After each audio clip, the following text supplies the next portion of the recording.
You're listening to the special 2-year anniversary episode of Cosmic Cousins, Soul-Centered Astrology.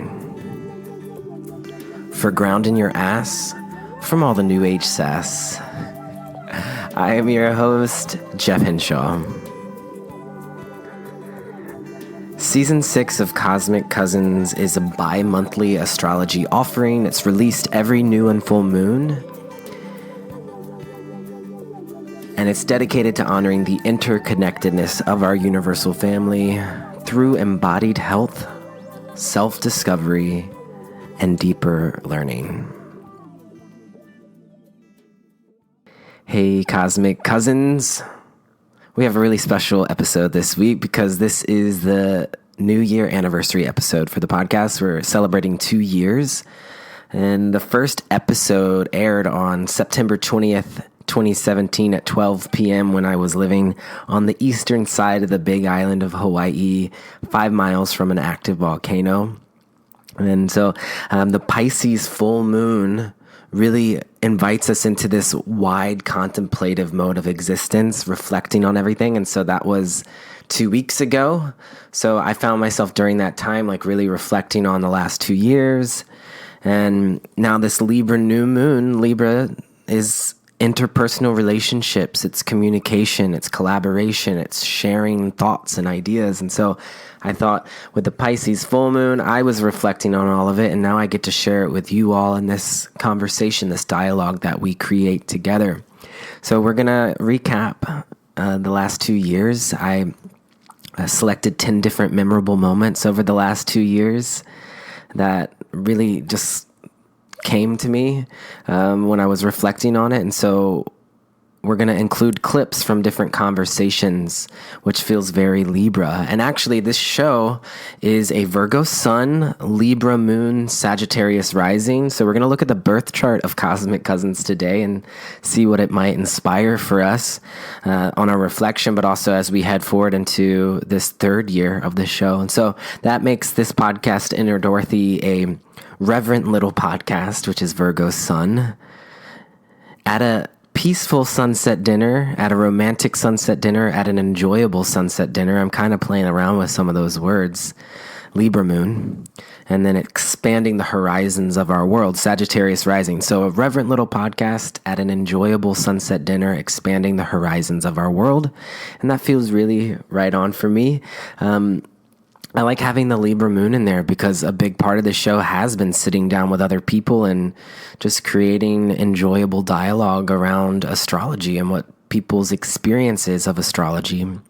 So on today's episode, some of the conversations we'll be looking back at is Heidi Rose Robbins of the Radiance Project, Lindsay Mack of Tarot for the Wild Soul, Ann Ortley of Weekly Weather, Deborah Silverman, Tatiana Tarot, Erin Aquarian, the Full-Time Witch, Colin Bedell of Queer Cosmos. We're going to have a little clip from the Cancer panel, which is quite a tender moment. And there's some more memories in there too that we'll highlight. And so, yeah, in light of this podcast being a Libra moon and it being Libra season, we're going to get to connect to this very conversational energy of Libra today. And we'll also get to connect back with India Arie too, which was one of my favorite episodes that we did when we looked at India Arie's birth chart, and she gave us permission to listen to some of her songs. And so her birthday's October 3rd, so it's coming up. And so yeah, this Libra energy it's been a huge part of the show. And so before we take a walk down this memory lane, let's connect a little bit about Libra season this year and kind of tune in to this Libra new moon. So right now, I'm in the Upper East Side of Manhattan. I'm on the 12th floor of an apartment building on Park Avenue, and I'm overlooking the Central Park Reservoir. And it's just really peaceful being up here during the weekend. So like on the weekdays, I've been staying here for a few days now. On the weekdays, there's a lot of noise. So there's children at recess on rooftops. There's maybe 3 schools around here, and they have recess throughout the entire day. Like different students come out. And so there's just a lot of kid energy, a lot of screaming. There's also construction going on. And so during the weekdays, it feels very noisy. And so there's something really nice about this new moon being on a Saturday It feels really wonderful to have some quiet. And so the place I'm staying at right now, it's my boyfriend's parents' house, and so no one else is here right now, and I kind of get the afternoon to just share this Libra New Moon with you, and I'm kind of just taking it all in. There's a lot of movement this time of year. There's always this profound shift that happens because the weather around us is changing. Whether you're on the northern hemisphere going into autumn or you're on the southern hemisphere going into spring, there's a lot of shift happening. And it's not the mutable kind of shift. We're going into the cardinal. So the 4 cardinal signs, Aries, Libra, Capricorn, Cancer, they initiate us into a new season. And so there is this forward movement, this thrust. And so Libra season, it's really interesting because ruled by Venus, we have this beauty. We're thrusting into beauty. We're thrusting into this darker side of the wheel to the more collective side of the astrological wheel of expansion and evolution. And I know like here in New York City, it has been gorgeous.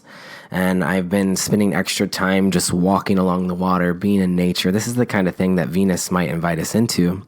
I was also gifted the opportunity to spend a week up in Martha's Vineyard at my boyfriend's parents' place. And on the actual first day of the equinox, we took a long walk on the beach at sunset up at Gay Head Lighthouse. And this is the kind of energy Libra can bring us into. It felt really special to call in the new season on the beach, right at the equinox, right? It's this perfect balance between day and night. So we're really feeling these shifts within ourselves. We get an opportunity to balance our light and our dark this time of year. And we witness that in nature as well, right? Libra rules over the sunset. Aries, the polar sign to Libra, rules over the sunrise. So really gift yourself some time to connect with the sunset. Go on long walks, enjoy nature. Libra's ruling planet is Venus. Again, so it's a time of beauty and relationship. The Empress card in the tarot connects us to Venus. So just even by simply putting the Empress card out, buy yourself some flowers. It's a really wonderful time of year to honor beauty. I've got some flowers out here now. They're very like autumn colored. We've got like this kind of like peach carnation, these yellow roses. There's this like yellow background filler. There's a cabbage rose. It's got some like little cherries in it. You know, this kind of connection to nature is important to ground us this time of year too. This is a very windy, blustery time of year. Knight of Swords is another tarot card that we can use to connect us to Libra. This is cardinal air. Knights are cardinal, swords are air. And the Knight of Swords is the fastest moving knight. Right. And looking at it next to the Empress, it seems like this like dichotomy that's going on. And that's because it is. This is Libra. We're balancing this very masculine energy. I think of masculine, if we're not thinking in terms of gender, it's like your head. It's your thoughts. It's your logic. And then the feminine is the enjoyment of pleasure and nature, emotion, your more intuitive, fluid side. So putting the Empress next to the Knight of Swords, and then the soul growth card for Libra is Justice. We really feel the balance that's happening. I also pulled another card for us today, tuning into this Libra energy, and we got the Four of Swords. Swords, again, is this air element. The Four of Swords shows someone laying down on a bed, but they're not sleeping. They have their hands in like a prayer position, and then it looks like they're kind of like in a like maybe like some sort of temple. And then in the background, the stained glass window, it looks like someone is proposing to another person. So Four of Swords is really reminding us to settle. I know I had plans to go to a concert this past week, and the people I was supposed to go with, one of them had to cancel because of their work-related things. The other one had to cancel because of their grandmother is sick. And so right away, I was like, this is the T-square that's happening in the sky right now. So Libra season, cardinal air, is squaring the nodes of fate. We have Cancer, cardinal water, Capricorn, cardinal earth. And so here, these 3 cardinal energies, there's a T-square happening with all of the Libra planets to the nodes of fate. And so there is a lot that we're clearing out in relationship to our work, our career, our public appearance, the government, the patriarchy. We know this, we feel this. And then the North Node is taking us towards self-care, towards more intuitive ways of moving through this world, towards family, towards mother, towards nurturance of the body and emotions. So This is a time where a lot of people are maybe passing away from this plane of existence. Maybe there's some sickness coming up that's clearing out things with this square. And so think back to the eclipse season. This is what the nodes of fate are reminding us of what's being eclipsed in and out this time. So what was happening for you during eclipse season this past July? And how is this Libra energy squaring all of that, bringing new insight to that, clearing up some stuff that needs to be released? So one of the things that I'm doing that I think is cool. So when I was up at Martha's Vineyard, we were celebrating my boyfriend's dad's birthday. So he's a Libra, but he's also a Libra Moon and a Libra Rising. And we just learned that. We just looked up his birth chart. And so his dad is one of the most laid back, optimistic people, really knows how to enjoy life, has this very Empress energy, this Venus energy, but is also very intellectual, is very driven. This is also giving us the Knight of Swords energy. And so often Libras will be balancing these two things. And so really relationship oriented. So I think that's cool because that was the first triple Libra I've ever met. And if you are a triple Libra, say hey to me because I love meeting people who are all of one sign. It's fascinating. But yeah, so my partner is Jewish and I've been learning about some rituals that throughout the past few years. And so one of the rituals that's happening right now, one of the holidays is Rosh Hashanah. And so this is the new year, the Jewish New Year, and it always falls in Libra season. So it's Sunday, September 29th, and it ends in the evening of Tuesday, October 1st. So the Jewish New Year, it's a time of release, but also of inviting in the new. And so one of the rituals that takes place is going to the water, going to the river, tossing in pebbles or breadcrumbs. And the first toss is to release anything you're holding on to from the previous year that you would like to let go of. The second toss is prayers for the new cycle. And so this feels like such a beautiful representation of Libra. It's connection to nature. It's connecting us to ritual. Libra energy is inviting us into ritual that's connecting us to the peaceful energy of the goddess. This ritual also feels like it's working with balance. And so I'm looking forward to partaking in that ritual for the first time this weekend. So if you can, carve out some time to be in ritual this weekend with the Libra New Moon. Sense into these dual aspects of yourself. How are you bringing greater balance to your masculine and feminine sides? How are you bringing a balance to your inner and outer reality? And so all of this kind of focus for us, it's not just happening in nature. It's not just happening inside of us. It's also happening in our culture. The world around us becomes really socially aware. It becomes really political during Libra season. I notice it every year. And so this year, the first day of Libra season, here in the United States, we kicked off Libra season with Greta Thunberg, double Capricorn Sun, Capricorn Moon, the 16-year-old environmentalist activist. And so she gave this heartfelt speech to the UN. And with Saturn and South Node in Capricorn right now, conjunct, this is a transit that only occurs about once every 20 years. So right now, the nodes of fate, the South Node of Capricorn is next to Saturn. And I remember hearing some astrologers saying a few years back that if Trump was going to get impeached, it would be during the Saturn South Node conjunction in Capricorn. Saturn's authority and obstacles. South Node is what we're releasing. Capricorn is government. And so it's interesting that this impeachment has been coming up this week too. So we can expect much more of this dialogue over the next few weeks, regardless if the impeachment goes through or not. Just the fact that it's all coming up during the Saturn South Node conjunction in Capricorn is really, really important. And so we're working with this right now. What is your relationship to long-term planning, to sustainability, to environmentalism? This is all Capricorn that we're squaring. And how do you display both a practical and emotional support in your relationship? So Libra's about relationship, but with this T square, we're talking emotions, Cancer, and practicality, Capricorn. So in what ways can you bring more of a harmonious balance between your home life, your family life, but also the greater universal family and your public offering? So it's a lot for us to consider this Libra season. So I think it would be nice for us to go ahead and bring our awareness to our bodies and our breath. for a little meditation for embodied health. So go ahead and start bringing your awareness to your breath now.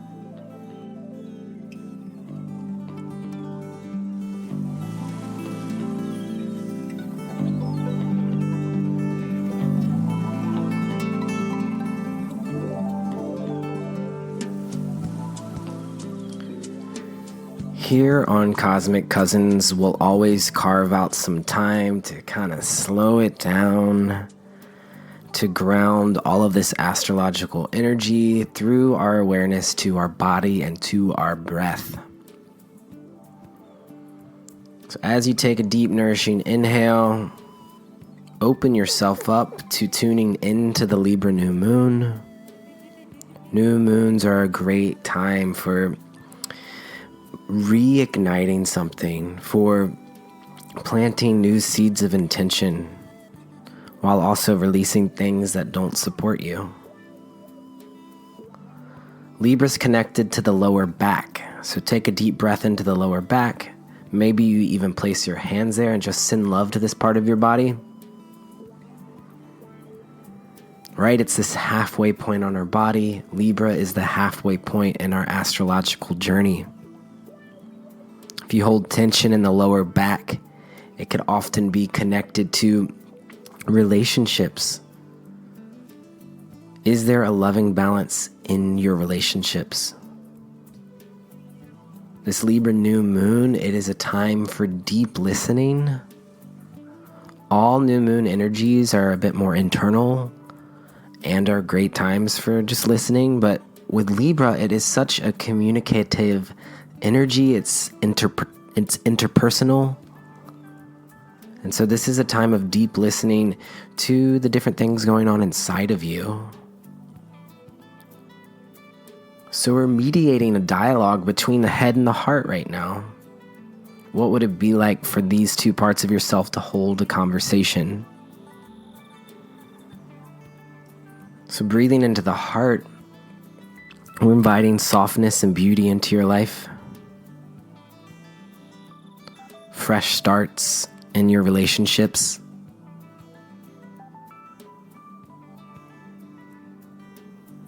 But we're also breathing into the head too. This is an important time for conversation. The blustery winds this time of year, both internally and externally, may kick up some outdated beliefs or some spiraling of fear, spiritual debris. So as you breathe into the mind, it's a time to realign yourself with a higher uniting truth. And then as you exhale, you can allow the leaves of the mind to settle. So we're inviting in balance, greater balance into your life.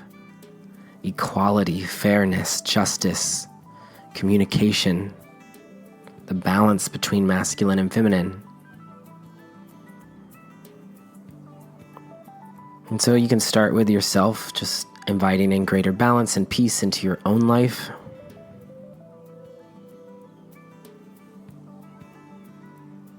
Inviting greater peace and balance in your one-on-one relationships. A quote that I learned in the first yoga teacher training that I did. I can't remember who the quote's by, but it's one that has stuck with me throughout the years. It's helped me in relationship with family members and also friends, partners, all of that. And so the quote is, "I choose to focus on what connects us, not separates us." I choose to focus on what connects us, not separate us. So you could bring to mind someone that you might be having difficulty with in relationship, uncertainty in relationship. You can imagine them sitting in front of you. You could say this, "I choose to focus on what connects us, not separates us."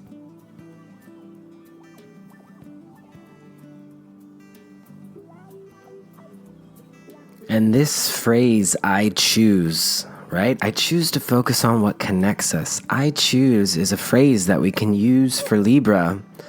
The esoteric phrase for Libra, "I choose the way which leads between the two great lines of force."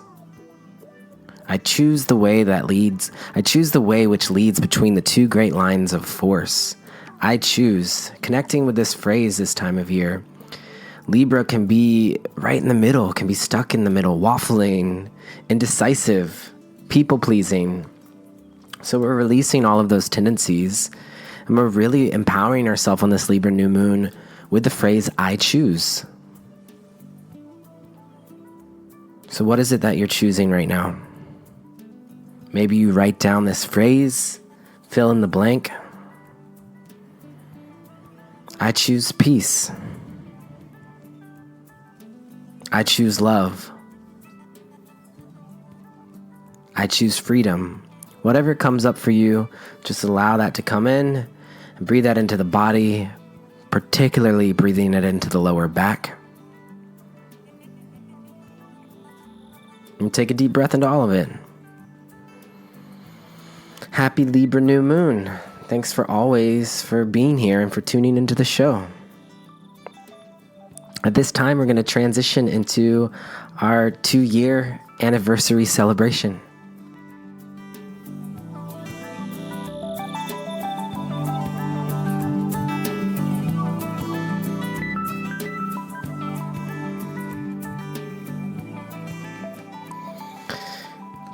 All right, happy Libra New Moon, happy 2-year anniversary of the show. The first episode aired on September 20th, 2017 at 12 p.m. I was living in Hawaii at the time, so I'm pulling up the birth chart for that now. There's been over 200,000 downloads. We're averaging about 3,000 downloads an episode, and this is episode 74. We're in season 6, so the show is continuing to grow, and so I wanted to celebrate that with you all here, celebrate you for being here and all of the amazing conversations that we've had together over these 2 years. There's Venus, Mars, Mercury, and Sun in Virgo in this birth chart. Venus, Mars, and Mercury in Virgo in the 9th house of expansion and learning and philosophy. So we're directing our ambition, our communication, and our sensuality in a very holistic healing way, Virgo, in a very reverent, devotional, attention to detail sort of way in relationship to our learning.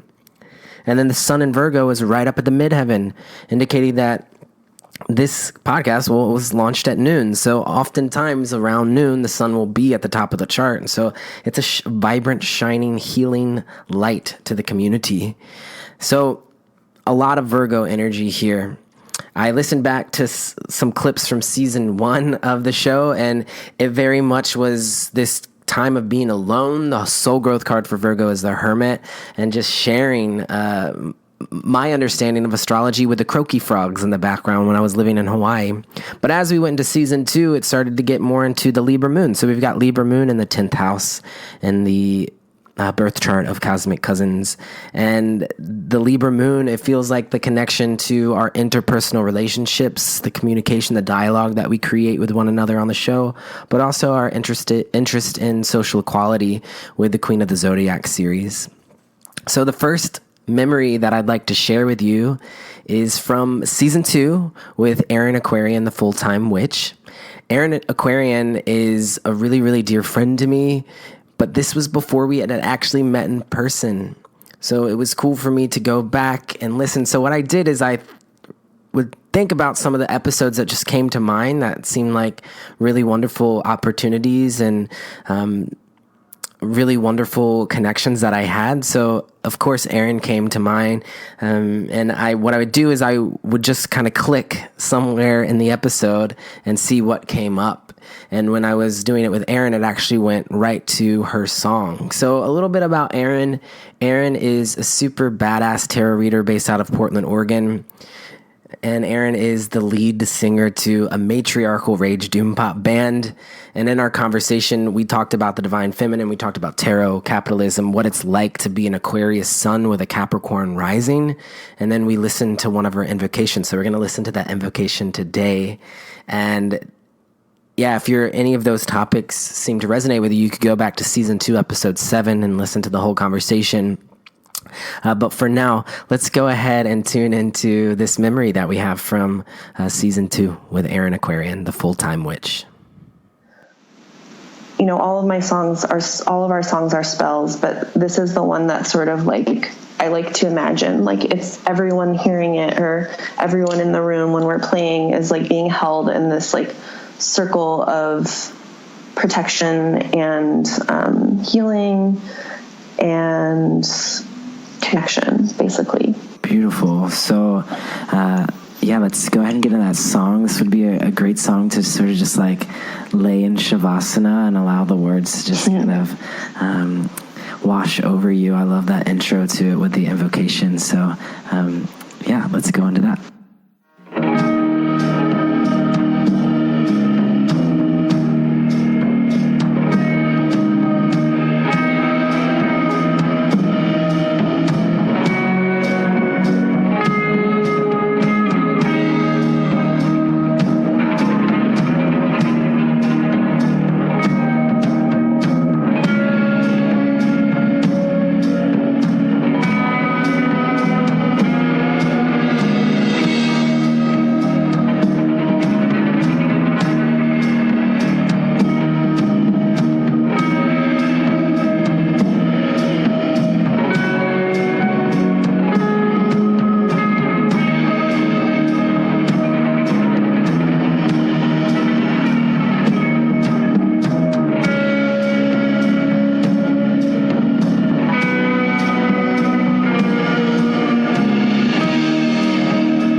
was nice to go back and to revisit that song and that time with Aaron. While we're at it, I would just want to shout out Aaron's tarot offering because it's brought a lot of healing to my life. Aaron has this offering.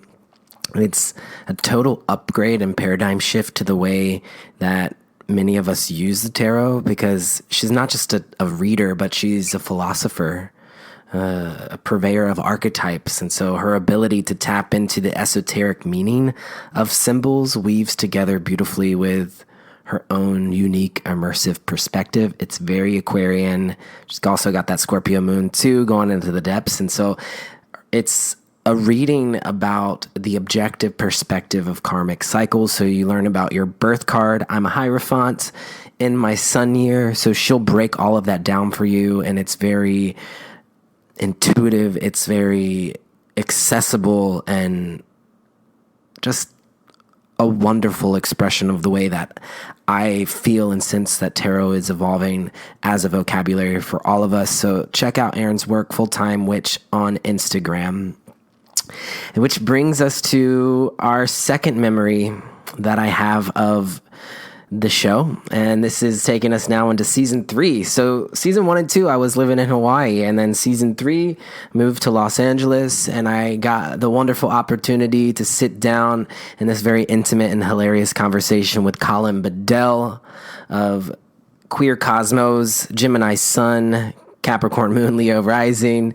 Colin is the creator of Queer Cosmos and is an actual Gemini twin from the South Shore of Long Island. He has a weekly horoscope with Cosmopolitan. He's been a contributor for astrology.com and is just becoming such an expansive and much needed voice in the astrology community. I look up to Colin in a lot of ways. So I pulled up that episode, and I didn't just click on one in like a divinatory way like I was doing on the other ones. I knew that I wanted to look at the cosmic slip and slide that Colin did, because Colin Bedell is the current first place winner for Cosmic Slip and Slide. So Cosmic Slip and Slide, right? It's that 60-second game that we play with people on the show where they can answer as many questions about their astrological sign in those 60 seconds. And Colin, being the Gemini that he is, sped through it. And so we're going to listen to his Cosmic Slip and Slide now. All right, so I'm putting a timer on the clock, and we're starting now. So describe Gemini in 3 words. Loquacious, curious, adaptable. What crystal do you associate with Gemini? Clear quartz. If Gemini were a sound, what sound would Gemini be? Church bells. What's the most influential Gemini in your life? Who? My twin sister, Courtney. What astrological sign does Gemini find most attractive?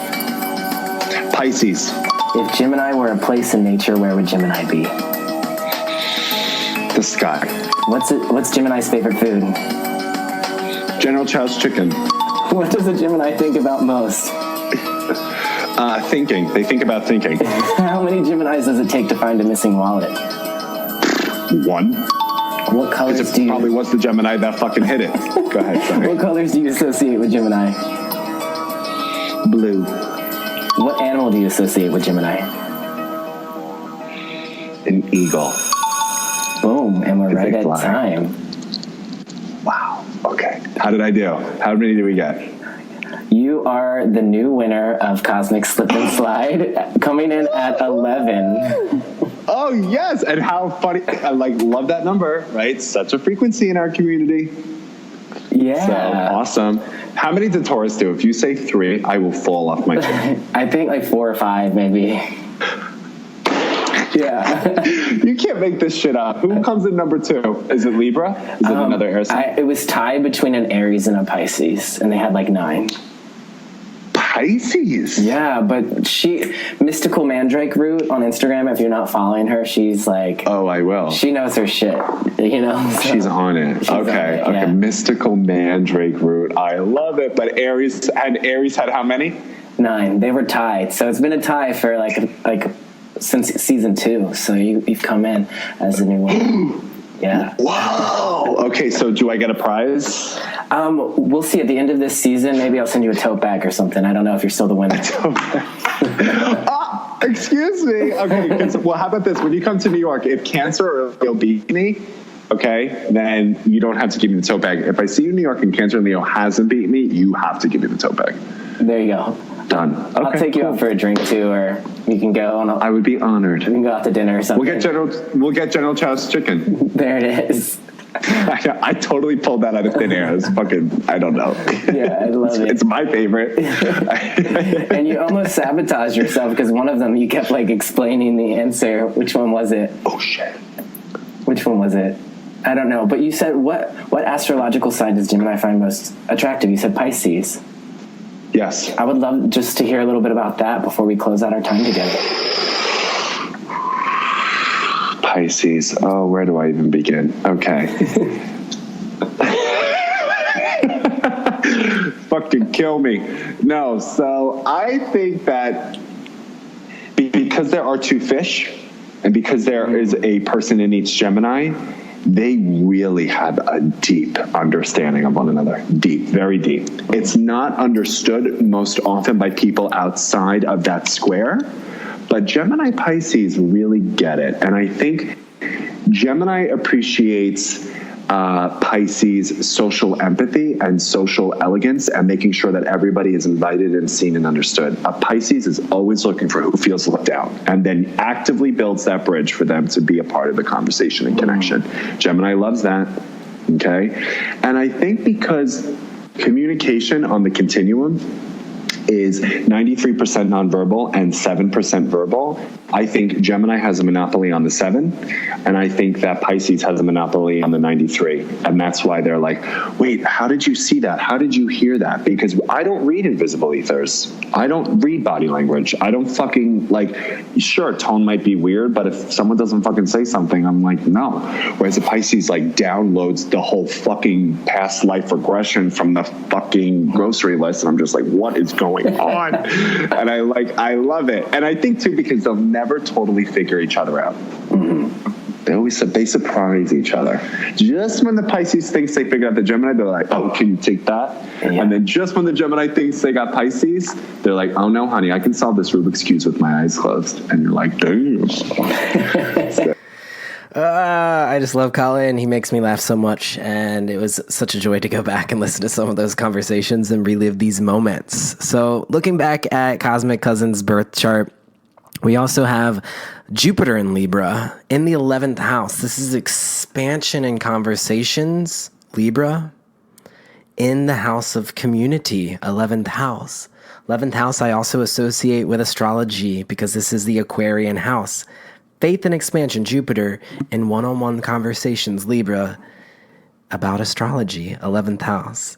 So this takes us into our next memory, which was really sweet. It is one of my favorite memories from doing the show, and it's from the Cancer panel. And on the Cancer panel, we had Jungle Julia, who was a friend of mine in Hawaii, Doug Peck, who was my roommate for the last year in Los Angeles, and Katie McCarthy, who is a cancer survivor, an incredible mother, a makeup artist based on the Big Island of Hawaii.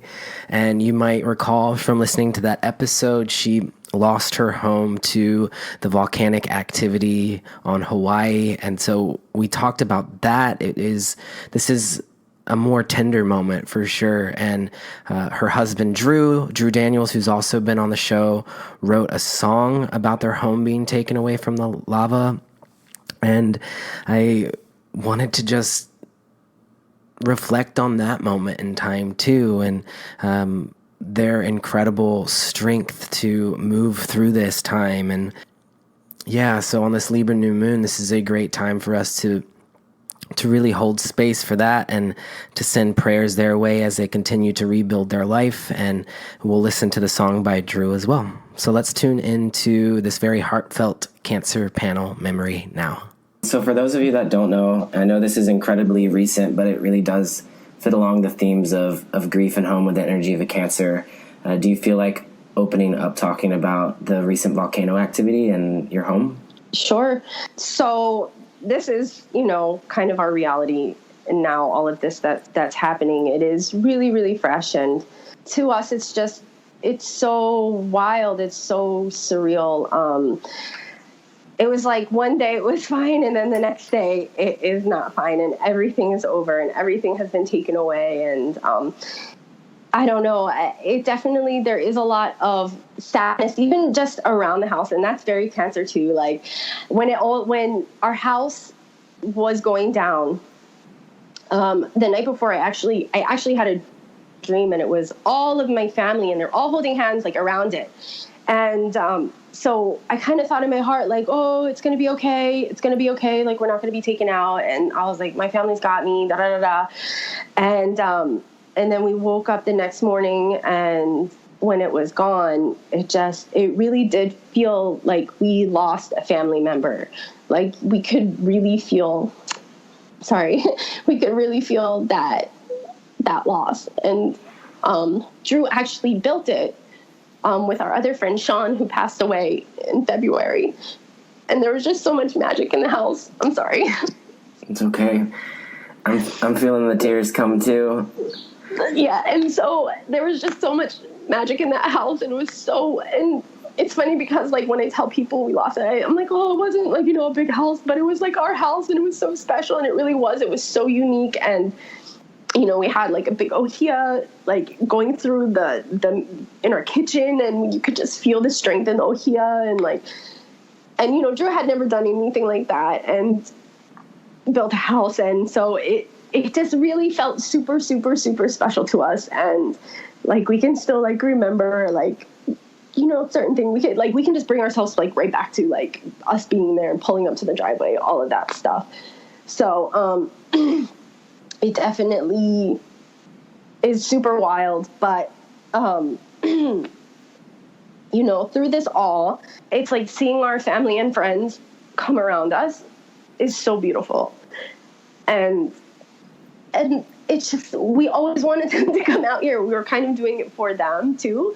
Yeah. And, so it does feel like they're here with us now in a weird way, like, cause I don't know, they've just like really circled around us and really had supported us so much. And for that, we're like forever grateful. Like, that's why I think I had said something like, with Pele, like, I really do feel like she gives more than she takes, and what she has given us and has just like been tenfold, like, you know what I mean? Like, just reconnecting us with a lot of our family and just like really, really feeling that love is I don't know. I don't even know if I have the right words for it. I know that I don't know. It really does feel really special. So it's not that I want to thank her, but like I understand Pele, and I definitely, I get what she's going for, but it still kind of hurts. Mm-hmm. So, yeah. And But so you and Drew are both from Philly, right? Mm-hmm. And you had, I think it was a restaurant there, had a night where all of the proceeds went to your GoFundMe. It was something like that, right? It was a bowling, so there's this really cool bowling spot. It's called North Bowl. And so, yeah, they had a bowling tournament, and then they had, like, all these beautiful prizes, like, that, like, my old job donated, Drew's family, like, people just, like, it was just amazing. And they all just set it up. Like, it was just, like, I don't know. It was very humbling. We were like, oh, this is just wild. So it definitely is. We can feel the love tenfold. Like, it's pretty crazy. Yeah. So this is another attribute of soul-centered Cancer, is learning that the home isn't a physical place, but it's more of the connection that we create with others. That's family. Mm-hmm. And so, and I know Drew just wrote a song recently about this experience, and we were going to play it today on the show, and it's called Our New Life. And so is there anything you'd like to say about that song to introduce it before we listen to it? I love this song, and I'm kind of hard on Drew. I'm kind of picky about his songs, and but this song, just like it, even from like the first time that like I heard like just like the beginning, I was like, oh yeah, that's awesome. And I don't know, it makes me cry, and I think it's just really, really beautiful. I think it does capture a lot of emotions, and I think he just did it so well. Like, I'm just so proud of him. Like, I don't know. I think it's beautiful. Yeah, and you can hear the croaky frogs, and you can also hear the lava in the background as well. Mm-hmm. So I think this would be a good time for us to go ahead and listen to it.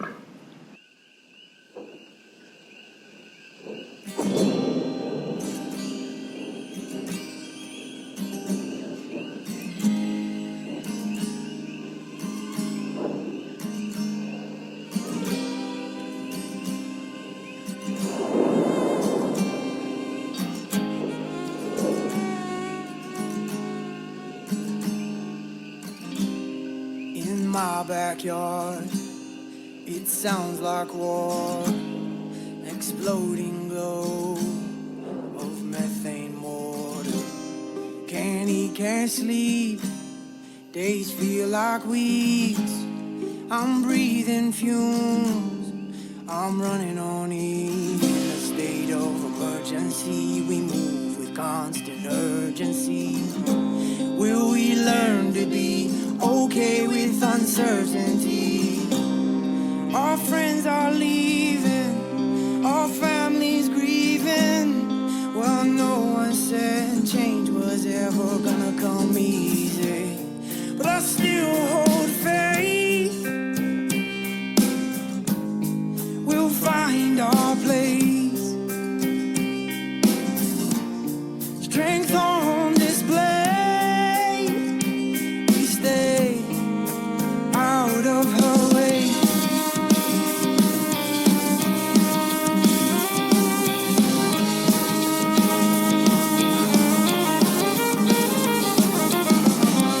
We keep climbing the mountain even though it's erupting. And when the air gets thin, we dig deep for breath within. Bug out bags and gas masks, geothermal energy hazmat. Political collusion lies in the eyes that see right through them. We see right through them. We see right through them. We see right through them. Now there's blood in the water. Are you a shark? Are you a martyr?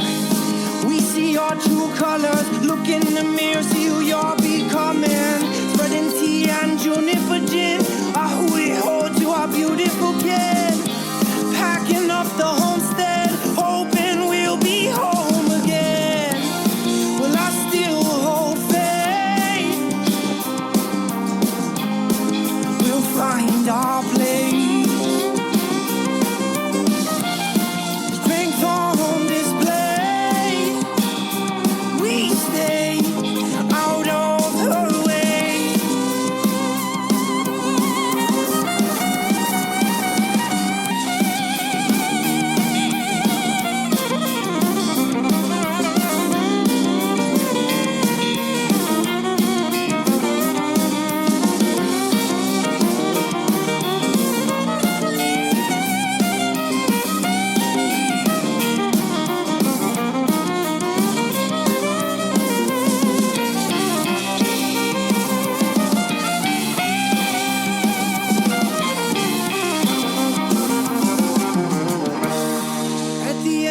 Tunnel, I still see light. This is just the beginning of our new life. If we make the adjustment, if we just hang tight, if we go with the flow, I know we're gonna be alright. It's a resilient vision that gives us strength to keep on getting up again. If we just stay fluid, if we just hang tight, if we go with the flow, I know we're gonna be alright. Alright, alright, alright. In our new life.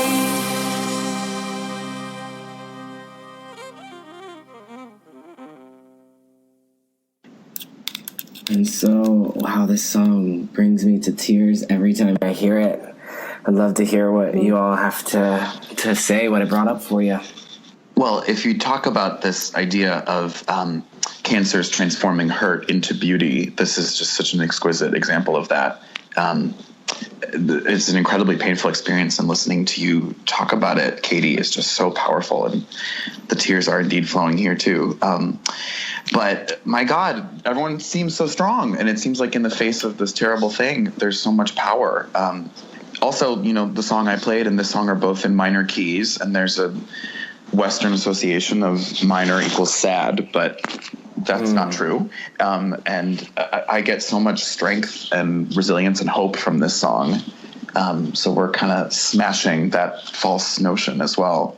I just want to listen to this every day, and it makes me feel that any sadness or worry I might have is incredibly privileged and incredibly trivial to the things that you all are facing. And the fact that you're able to talk and tell a story after all that happening is just such a tremendous sign of strength. Wow. So the season 3, episode 14 was the Cancer panel. So if you wanted to go back and listen to that, it continues to go into some emotion.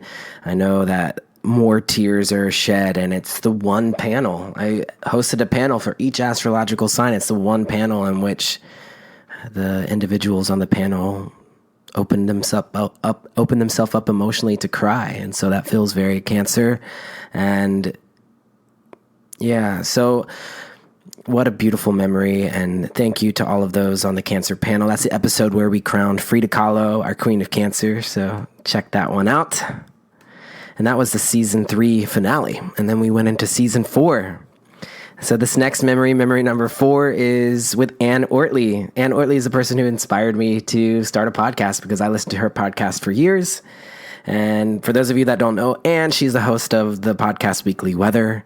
And she is always reporting live from her bright red desk in the Upper East Side. And it's kind of cool. It's a full circle that I'm here in the Upper East Side right now, too. So, yeah, she's been a teacher for me for many years through her podcast. And I would not be where I am today without her. So let's listen to a clip from her. I was so just blown away when I was giving her an interview. I didn't really have to do much. She continues on talking and talking and talking, and in that very Virgo mercurial way. And I wanted to play you this clip of her talking and explaining how to say what's up to all of the planets in your chart every day, that it's important to make contact with all of them. So we'll listen to a clip from Virgo Ann Ortley now.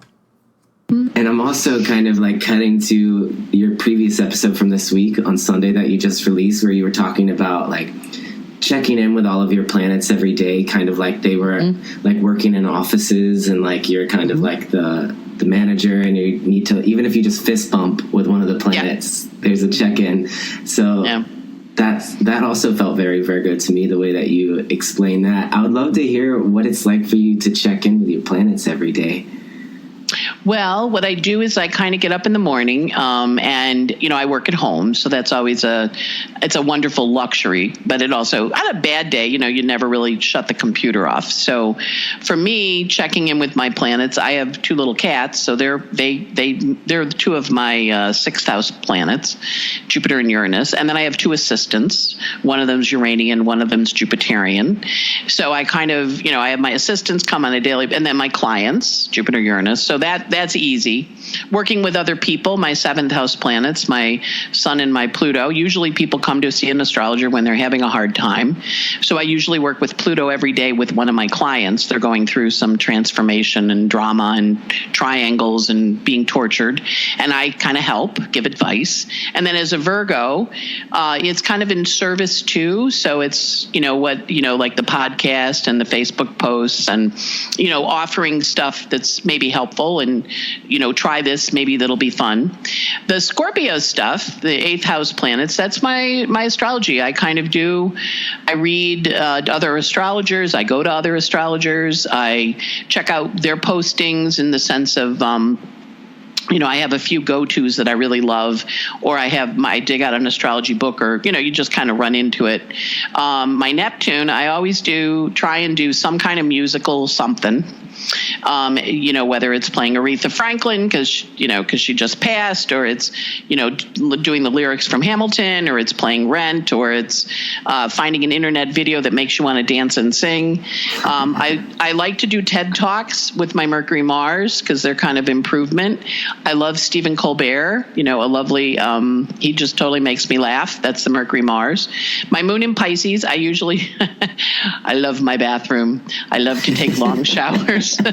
I love water. I love swimming pools. And then my Aquarius rising is mix it up so none of the stuff gets done at the same time every day. And then I have Mars in the 11th house, which is the house of astrology, and it's the house of groups. So I usually run a lot of groups, and I'm in groups. I'm part of groups. I'm, whether it's working for OPA, the organization promoting professional astrologers, or one of the other astrology groups like NCGR or ESAR or AFA, I usually do some kind of group or community work.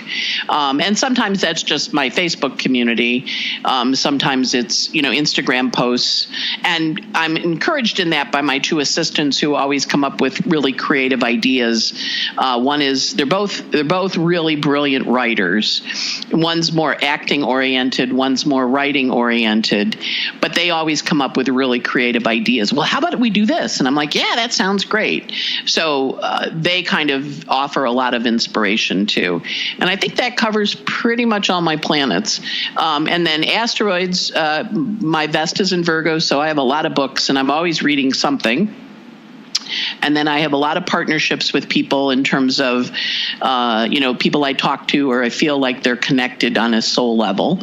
I have a lot of energy where I spend nurturing folks because that's the series in Capricorn, Scorpio, which is, you're nurturing people through occult, through astrology. Mm-hmm. And I think that's the gang. Oh, and my Chiron's in Capricorn in the 12th. So I have a very strong, for lack of a better word, relationship with my guides or relationship with karma, so I'm always kind of like, okay, I have a Mercury Mars, so I have a little bit of a temper, which I try when it gets aggravated, I kind of go, my exalted Mars in Capricorn, which is out of bounds, wants to be a little snotty, because Virgos can be snotty, and I can say mean things about Virgos because I am one.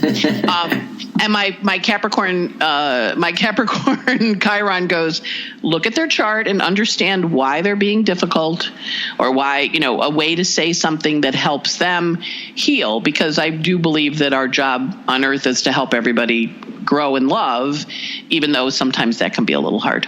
So. Mm-hmm. Yeah, so that's how I exercise them, and that's kind of all. I think I got the whole gang when I went around there, yeah. And I do it in different order every day, Jeffrey, because every day is different. But it also helps.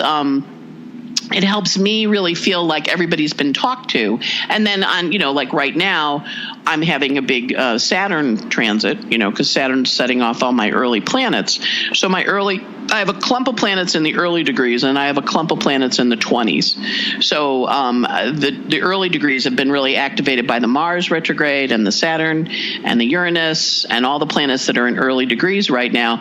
So it's been a really busy year. So I'm kind of looking forward to next year because I don't have a lot in the 10 to 20, and that's where Saturn's going to be next year, and Pluto's there, and it'll calm down a little. So I'm kind of like, oh, this year's been really crazy. Next year is setting the seeds for stuff for next year, but next year shouldn't be quite so wild. So I also pay attention, in addition to checking into every planet, who's getting a transit, who's having something activate them, and they want a little extra time with mom or with the cat, or the one cat is being much more bossy than he used to be, and so I'm like, all right, Max, what's going on with you? And and I'm acknowledging that he's mad and I better do something or he's gonna knock over the plants. Right. So Yeah, I mean, Lily, I said the other day, I had dry food, which he does not count as real food. And even though there's a whole bowl, and I was out of wet, and I'd ordered it, but it hadn't gotten delivered. And I was doing a reading, and he was like having a fit. And I thought, all right, he's going to be really, and he got up on the plants and he started doing the gnaw, gnaw, gnaw. And I'm like, excuse me, I have to go feed my cat something. Otherwise, he's going to be badly behaved. I'll be right back. And all I had was tuna fish. And he's like, oh, this really worked. And you can see him plotting for the next time. So it's also understanding all the planets in your chart are also people. Mm-hmm. Right. So they're the people in your life, because we learn through people or our experiences. So it can be people that you contact and do the fist bump with, because you're contacting your friend that's depressed. You're working with your Saturn, or you're contacting your someone that you're trying to help. You're doing your Virgo planets. So it's the people, it's the kids, it's the plants, it's the assistants, it's the clients, and in everybody's life. But what you want to do is go, okay, who's playing that role now? Mm-hmm. Am I doing it, or are they doing it? And then you check in, and connect. Yeah. So that's how I do it. So that's how she does it. Yes, Anne Ortley, it was such an honor to interview her after listening to her show for so many years. And this next one, we're actually going to be looking at a conversation that we had with another Virgo. And this was with Tatiana Tarot, who's the incredible tarot therapist and ritualist. So this is season 4, episode 4. And I just remember her dropping a lot of truth bombs. This episode got a lot of downloads. Tatiana has a really big following. And so it was cool to be introduced to a new wave of people listening to the show through Tatiana. She's an incredible embodiment of what it means to be a badass working Virgo mama. And so when I pulled up this episode, I just randomly clicked to a part of the episode. And this is when we started talking about the Virgo Pisces polarity. And Tatiana had some aha moments where she hadn't actually reflected on this polarity. And I think that this is part of the Sagittarius Rising part of Cosmic Cousins, expanding the horizons of our mind and our world. So Sagittarius Rising, Saturn in Sagittarius, Black Moon, Lilith in Sagittarius, Point of Fortune in Sagittarius, all there in the first house, becoming an authority with philosophy, Saturn and Sag, particularly as it relates to aspects of the repressed feminine, this witchy vibes coming through, Black Moon, Lilith and Sag. And I think a lot of the work that we've done with the Queen of the Zodiac, even though we're not reflecting on the Queen of the Zodiac today, we're more connecting to the Libra part, there definitely is this expansion of the mind and philosophy around the repressed feminine. And also the North Node is trine all of this. The North Node in Leo trines the Sagittarius Rising. North Node in Leo directing its purpose, this podcast purpose, towards expression, towards passion, but also Leo rules over celebrities, and we have spent a lot of time looking at the Queen of the Zodiacs on the show, which is cool. And that is also trying to Uranus and Eris and Aries, innovation as an individual around the pioneering feminine. So there is this beautiful fire trine happening in the chart. And since we're in Tatiana's convo, we're looking at the polarity of Virgo and Pisces. I think this is important to note. The Virgo, Mars and Mercury is opposition to Neptune and Pisces. So the attention to detail, the attention to hard work and health in the 9th house of learning, we're really refining our craft with astrology, is counterbalanced, is opposition to Neptune and Pisces, this very psychic, receptive, universal compassion in the house of communication. So we're talking about some deeply spiritual things on this show while still bringing it to the detail of astrology. Chiron in Pisces is in an opposition to Sun in Virgo. Deep wounds, deep spiritual wounds of maybe feeling alone in this world is now being balanced out by the light that we're shining, this service, this offering. And so there is this fire trine, grand trine happening in the chart, and also this beautiful Virgo Pisces opposition. So let's tune into the conversation with Tatiana now so we can learn a little bit more about the Virgo Pisces polarity. Through my travel, they're very much kind of like, like just last minute, I would say, because everything is an aspect of it is premeditated, but I try not to overtly marinate in all the details. Like there's an aspect of being a Virgo that can be a little bit obsessive, a little bit too keen on details, too perfectionist. And I know that if I dwell on that is essentially my weakness. That can be a downfall because I'm straying from my purpose and my initial intention, right? It becomes more of an ego thing. So I try to push that aside and I'm like, okay, intuitively, what am I feeling? Oh, okay, I feel like I need to create a new curriculum. All right, great. What is that based on? Oh, people have been really talking about how to tap in deeper into their intuition. Or people have been asking me about, Orisha work. What is all these deities that I work with, and how can they possibly incorporate that into their practice or recognize these forces in their own lives, et cetera, et cetera. So a part of it is a very intellectual process, but most of it, I would say, is very much psychic, intuitive work that gets compiled at the last minute, like very parallel to the way I cook in real life. Like I just open up my cupboard, I open up my fridge, and I'm like, what do I have? Oh, red cabbage, Creole seasoning, oil. Oh, I have these vegetables. Okay, great. What are we going to make out of this? And it ends up being something really deliciously satisfying and wholesome. But there is a little bit of a fear factor, kind of like, oh my God, I don't know if this is going to be adequate enough. Like, what am I making? At the same time, it's like surrendering yourself to the process. So yeah, that's pretty much the roller coaster I go on when I facilitate these spiritual spaces. It's very much like take one step forward in faith and just allow everything to reveal itself along the way, you know? Mm-hmm.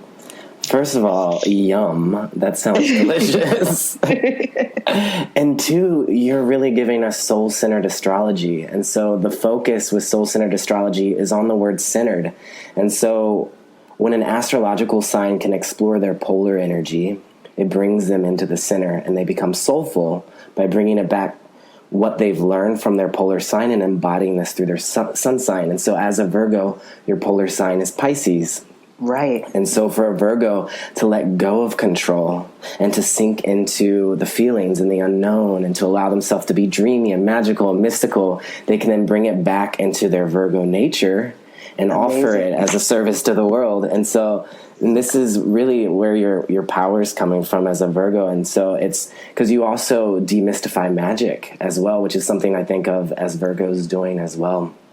And so everything you're just talking about like letting go of the need to have the details perfect and just being intuitive with it, allows you then to come into your Virgo nature even more, which is then like perfecting it and being really great at your craft. And so, yeah, I'm curious, what is your relationship to this Pisces side of the wheel?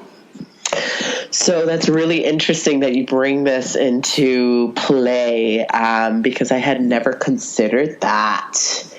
That was basically the equation I was leading myself on. And as you were talking, it completely clicked. I mean, my father is a Pisces. Oh, wow. And I was predominantly raised by him.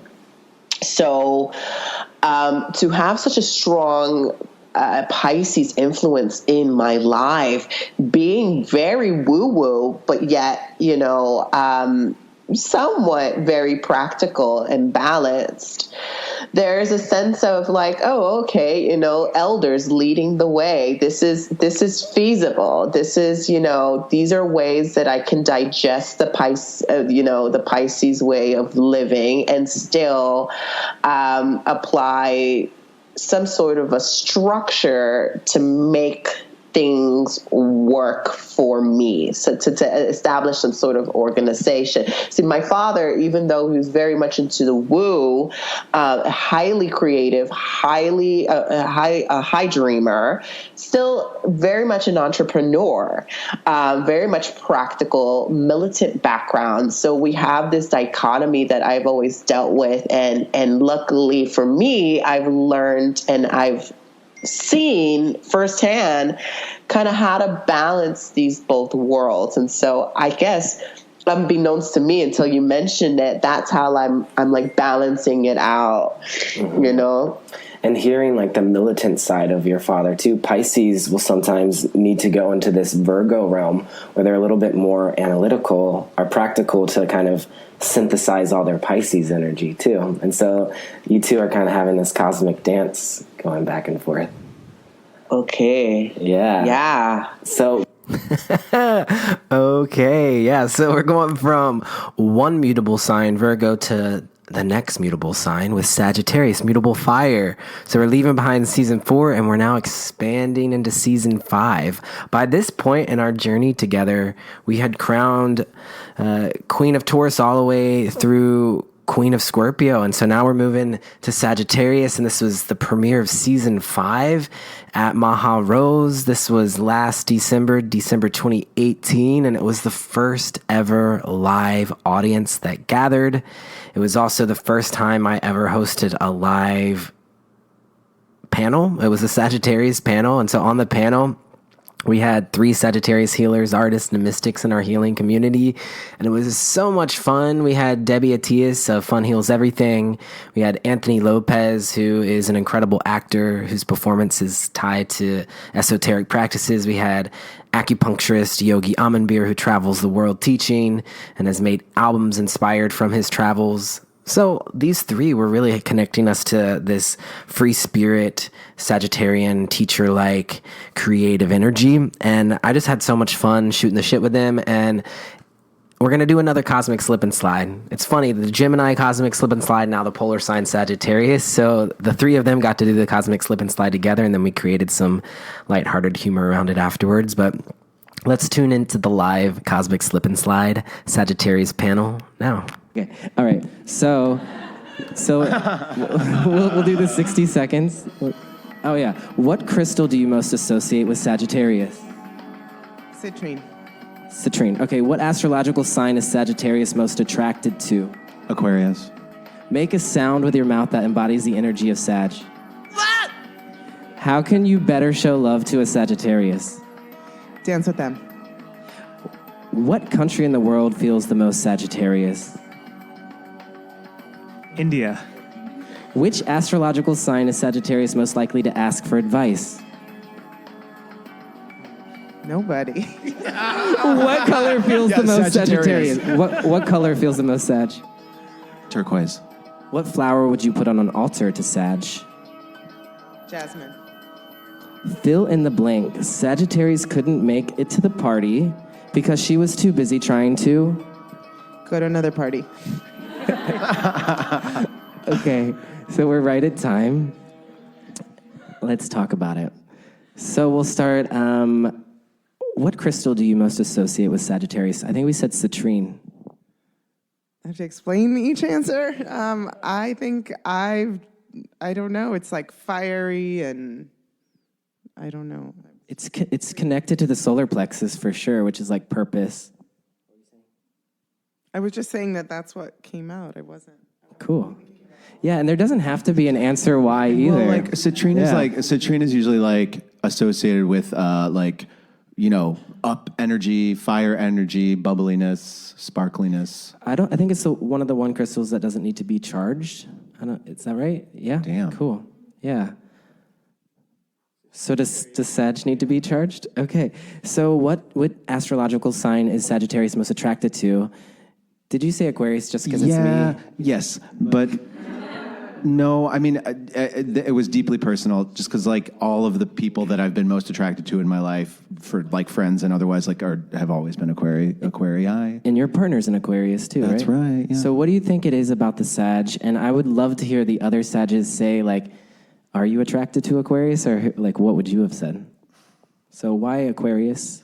Maybe because it's like, in my experience, all the Aquarians that I've been really attracted to have been like extra boundary pushing, like extra expansive, almost to the point of like not helpfully so.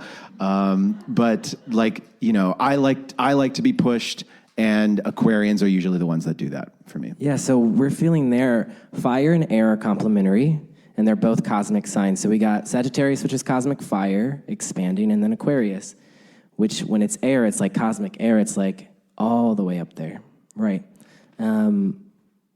What about y'all? Would you have said Aquarius too? Do you find yourself attracted to Aquarius, or who are you most attracted to? What sign? Okay, looking at my past, I would say I definitely have dated a lot of Virgos. Oh, interesting. So mutable. Yeah, but then it came to a point where I was interested in one Virgo. One of my friends was like, "Amber, you're too old to date a Virgo." Oh, wow. Throwing some shade to the Virgo. Totally shade. But I think what I liked about it was just because of all of my Capricorn planets, I like the sense of stability. So even though I'm Sagittarius, globetrotting, adventurous, I really resonate more with like the sense of stability within friendship, sense of stability within relationship. And so you said Capricorn? Yeah, Capricorn, yeah, because I have the Venus, Moon, Mercury conjunct in Capricorn. Interesting. So do you think we look to our Moon and our Venus to more understand who we might be attracted to? I think in some sense, because like the Moon is also like your home, so that's where I feel most at home and comfortable, is that sense of security. Even though the essence of my being wants to explore and expand, it's still nice to have that sense of containment. That was such a fun night and a really cool memory, and it was nice to share that with you again. The show is a Sagittarius Rising, and I really feel that when hanging out with all those Sages and what they inspire within me. And now we're moving on. We crowned Queen of Sag that night, Tina Turner, and then we're now going from one fire sign to another fire sign.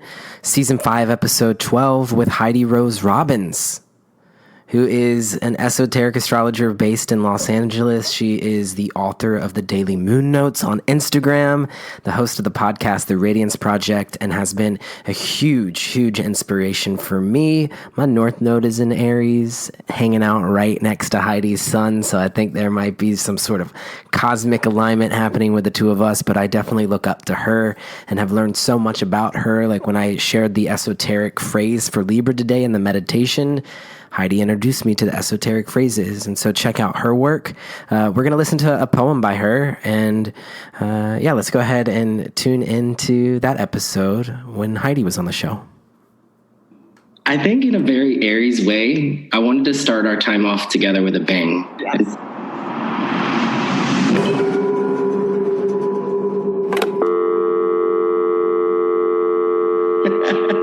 Are you there, Heidi?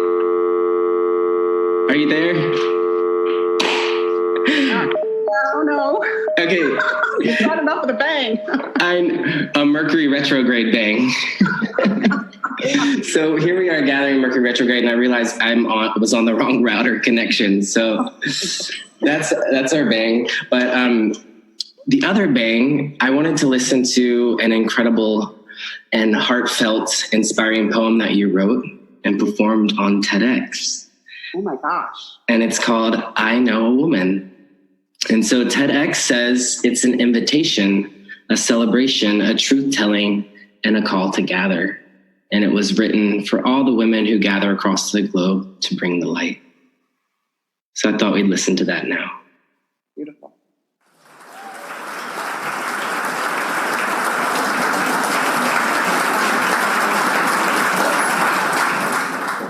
This is a poem that I wrote for us for today. And it's called, I Know a Woman Who. I know a woman who is exhausted. She works midnight hours, carving out the time she needs from days given twice over to all who require her care. She forgets to put herself in her own arms, neglects to feed the very woman who feeds all other need. I know a woman who is climbing Kilimanjaro, 19,000 feet of unstoppable courage, but does not fully know her own majestic light.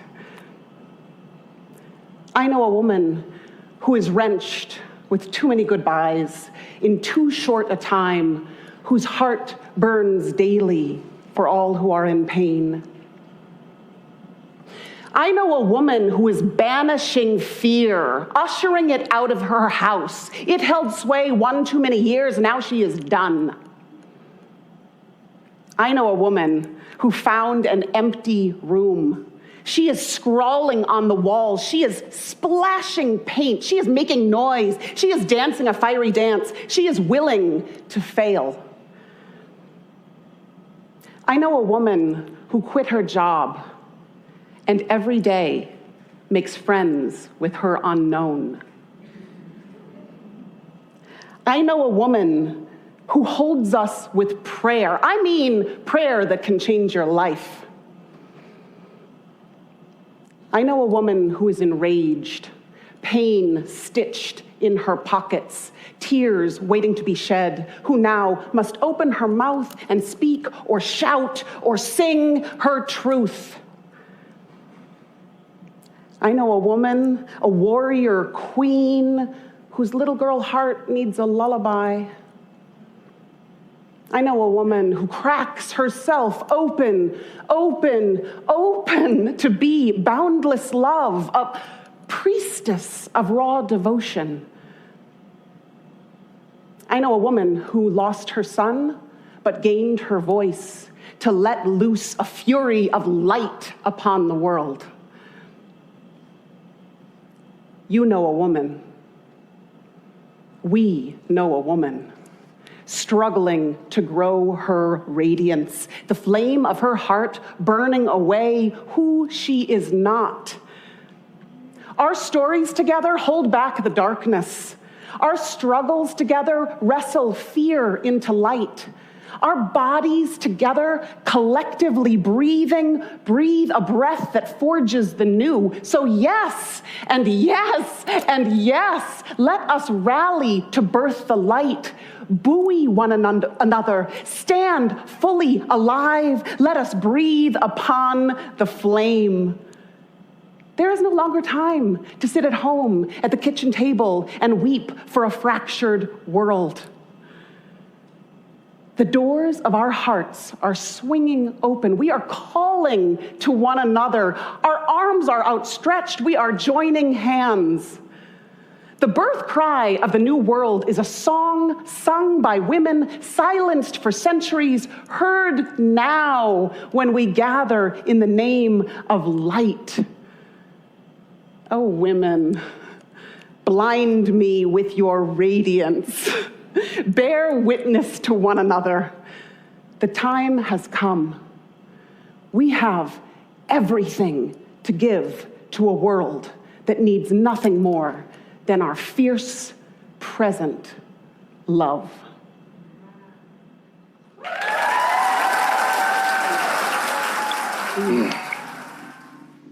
I haven't listened to that in a long while from that day, that particular day. That was a very, very potent day.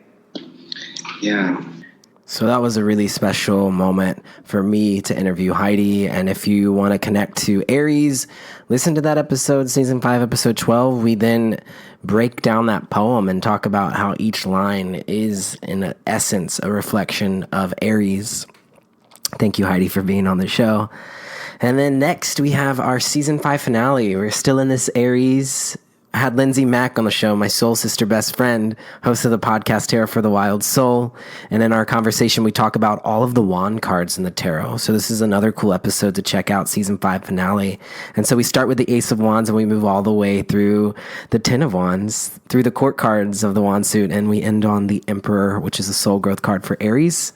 So let's listen to a clip from our conversation with Lindsay Mack.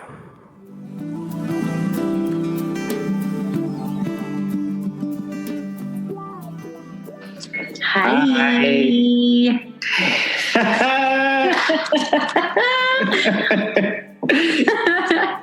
Hi.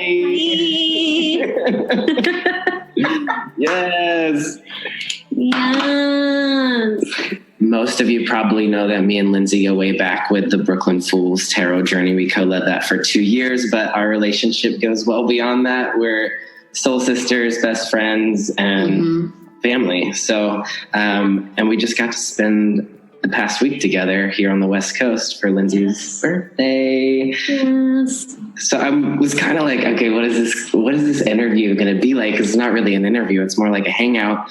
And so I have a few things up my sleeves that I'm excited to share with you. So for one, to honor the tarot, and because many people that are listening to this are going to be excited to hear your relationship to Aries through the lens of the tarot, I thought we would honor the wand suit today.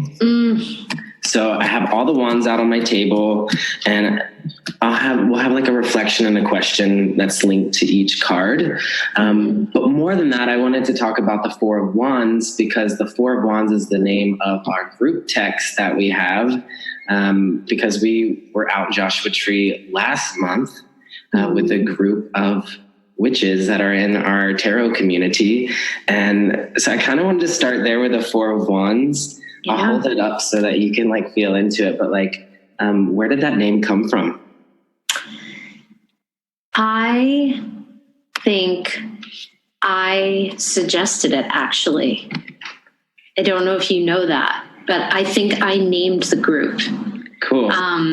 And it came from a desire to honor the importance of ceremonial ritual play, because I think all of us in that group text are very, very hard workers, and we're all very mystical people. But I think that I'll speak for myself. I think that play doesn't always come as easily to some of us. And I think that we're learning. And I also think that, so that's where it came from. Yeah, I think the fours are really about restoring health. And totally. It really did feel like a Four of Wands moment, because it was like a vacation that was also deeply healing. And so along with that Four of Wands theme, in honor of your birthday, in honor of Aries season, I had each of the Four of Wands record a message and a question for you today. So we'll get to say hey to each of them. So I'm going to... so magical. We'll start with the Ace of Wands. And this is a question from our Aquarius sister, Alicia. Oh, it's beautiful. Hey, sister. It's Alicia. Happy week after your birthday. As you know, lighters are kind of my thing for you. And I can think of no better talisman for my experience of you, my Queen of Sparks. So, my question is, if you were a Flick Your Bic, what would the logo or quote be on your casing? Love you in my heart. Are you going to play this on air? Yeah. Okay, wonderful. Okay. I'm going to be completely honest, and I'm going to say the first thing that came into my head. I'm not proud of it, but I am going to say the first thing that came into my head, which is, I think what would be on my Bic is trash with flash and sleaze with ease. Yes. I don't know that that's true of me, but it would be. Is that a phrase that you've already known before? Yeah, that's a phrase that is something that Bette Midler said about herself. And I was like, oh, yeah, that's it. Yeah. Like that resonates for me. It is trash with flash and sleaze with ease. Amazing. I'm pretty sure Bette she's Sagittarius Sun and I think an Aries Moon. It makes sense. Okay, so Aries, and now we're moving all the way to Libra season. But we're kind of rewinding a bit, but I wanted to end our last and final memory together. I wanted to reconnect us to the energy of Libra. And so there was so many shows and so many conversations and dialogues that we created throughout these last 2 years, and I didn't get to highlight all of the ones that I loved, but there's only a certain amount of time that we have together. So if you were on the show, thank you so much for being on the show, and maybe next year for the season 3 anniversary, we'll get to reflect back on our time together. And yeah, so before we go into this final memory of the show, I'd like to make a few announcements. So I'm an astrologer. I offer 90-minute MP3 readings. You can find out that information at astrology.com. I also have a Patreon for the show, patreon.com/Cosmic Cousins. There'll be a link in the show notes if you'd like to make a monthly contribution to the show. It would really help me to continue to facilitate this process. I record, produce, create all of the content for the show myself, and it's a full-time job. So that would be amazing. We have some new Patreon supporters. I'll announce their names next week. If you are a new Patreon supporter, thank you so much for being here. It means the world to me that you believe in this show. And yeah, I'm going to have some new offerings coming up. In light of Libra season, on the first day of Libra, I had a meeting with a potential new personal assistant, and we have another meeting coming up this week. And so as we have this Libra stellium action happening, I'm definitely opening myself up to finding ways to be more balanced and more supported in this process as I continue to grow this offering. And yeah, so Cosmic Cousins on Instagram, astrologycousins.com, patreon.com/Cosmic Cousins. If you feel called to, you could leave a review for the show, 5 stars if you feel like it. And yeah, I'd love to hear from you, hear what's going on, and thank you for being here. And so this final memory is from season 4, episode 7. It was the episode where we looked at India Aries birth charts. It was exactly a year ago. India Aries birthday is on October 3rd, and what an incredible human. India Aries is the great soul singer, Libra Sun with the Virgo Moon, Sagittarius Rising, and India has reached out to me and is a listener of the show and gave us permission to listen to the full length of her shows, or the full length of her songs, and this episode, which I highly recommend you listen to, this Libra season 4, episode 7, we look at her life and her songs through the lens of Libra, and we're going to listen to a clip of that today, and we'll get to listen to one of her songs, and that'll close out our time together. So let's go ahead and tune into that now.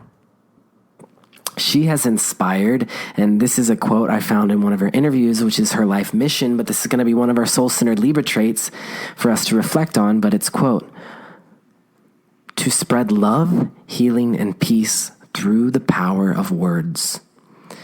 And so India, who I was telling you before, is a Patreon supporter of the show. She's given us permission to listen to the full length of songs from her album Songversation, and that's Songversation Medicine.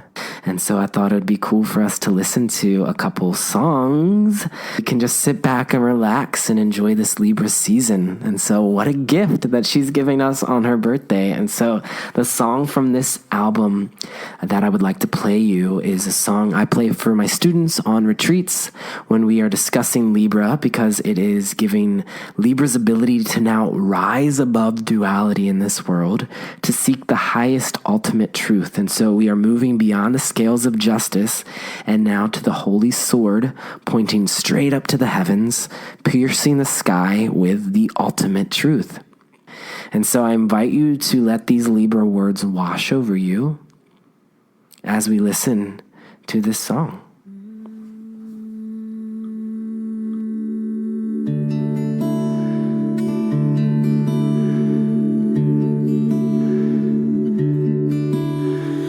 I am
the things that cause me pain. I am not the pieces of the dream I left behind. I am light. I am light. I am light. I am light. I am light. I am light. I am not the color of my eyes. I am not the skin on the outside. I am not my age. I am not my race. My soul inside is all light. Ooh.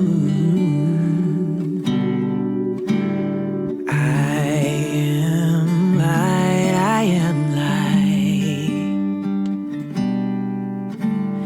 I am light. I am light. I am divinity defined. I am the God on the inside. I am a star, a piece of it all. I am light.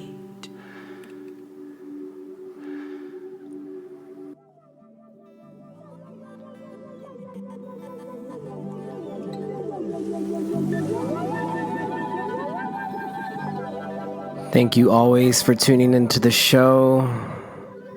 Libra season blessings to you. Happy Libra New Moon. I'll see you next week for the Aries full moon, or in 2 weeks. Take sweet care, cousins. And remember, deep breaths.